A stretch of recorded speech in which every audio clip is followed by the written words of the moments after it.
আসসালামু আলাইকুম রহমতুল্লাহ।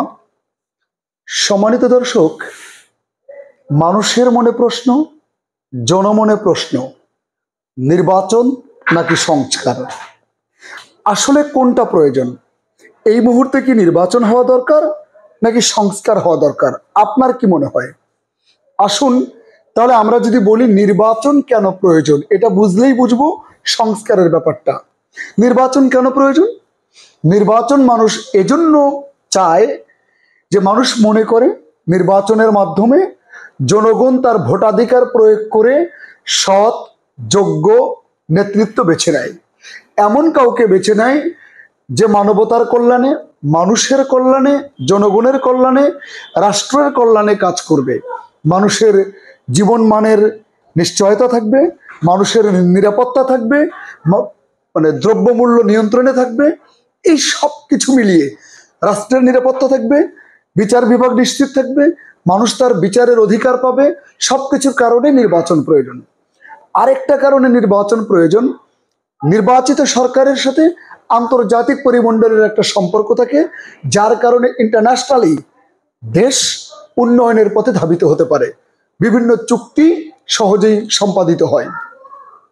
এবার আসুন তো বাস্তবতা বুঝি, সংস্কার না নির্বাচন, কোনটা প্রয়োজন?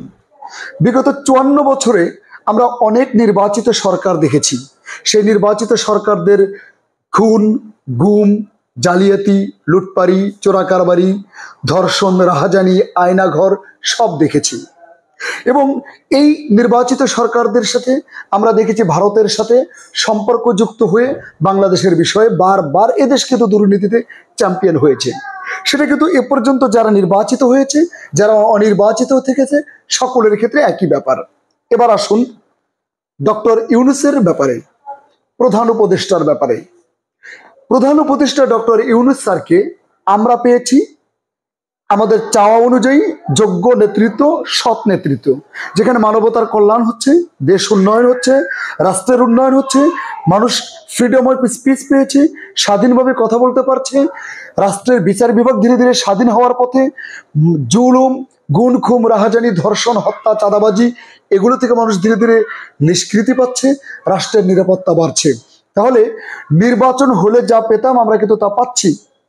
আরেকটা ব্যাপার, ডক্টর ইউনূসের আন্তর্জাতিক গ্রহণযোগ্যতা থাকবার কারণে নির্বাচিত সরকার বিশ্ব পরিমণ্ডলে যা করতে পারবে চুক্তি সম্পাদিত, তার হচ্ছে অধিক অধিক গুণে ডক্টর ইউনূস স্যার কিন্তু করে দিতে পারছেন বা করতে পারছেন, আলহামদুলিল্লাহ। তাহলে নির্বাচন হলে যা হবে আমরা কিন্তু সেটাও পাচ্ছি। এখন তাহলে প্রশ্ন, নির্বাচন হলে যা পাচ্ছি তা তো আমরা পাচ্ছি, কিন্তু বিগত 54 বছরে নির্বাচিত সরকারের কাছে তা পাই নাই।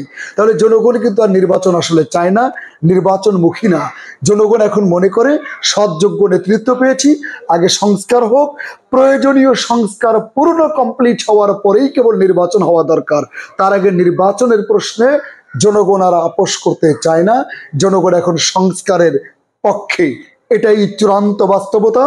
আমরা এতদিন দেখতাম নির্বাচনের জন্য, ভোটের জন্য, সরকার খেদানোর জন্য অনেক আন্দোলন দেখেছি, কিন্তু এই প্রথম কোন আন্দোলন হতে পারে সরকারকে রাখার আন্দোলন। আরেকটা শেষ কথা বলি, যে নির্বাচিত সরকার যদি লুটতরাজ, গুম, খুন, হত্যা, চাঁদাবাজি, আয়নাঘরের সাথে জড়িত থাকে, তাহলে ওই রকম নির্বাচিত সরকারের চাইতে অনির্বাচিত সরকার দ্বারা যদি জনগণের নিরাপত্তা থাকে, দেশের উন্নয়ন হয়, মানবতার উন্নয়ন হয়, তাহলে আমার মনে হয় সেই সরকারটাকেই জনগণ চায়। আর ডক্টর ইউনূসকে অনির্বাচিত ভাবার কোনো সুযোগ নেই, কারণ গণঅভ্যুত্থানের মাধ্যমে মানুষ ভোটাধিকারের দিয়ে দিয়েছে, মানুষ ম্যান্ডেট দিয়ে দিয়েছে। এটা বিপ্লবী সরকার না হলেও এটা জনগণের সরকার, জনগণের রায় আছে। শুধু কাগজের সিদ্ধান্ত মানেই জনগণের রায় নেয়, জনগণ মানসিকভাবে রায় দিয়ে দিয়েছে। অর্থাৎ ডক্টর ইউনূস এই অর্থে নির্বাচিত সরকার, অর্থাৎ নির্বাচন নয়, সংস্কার আগে প্রয়োজন। আসসালামু আলাইকুম ওয়া রাহমাতুল্লাহ।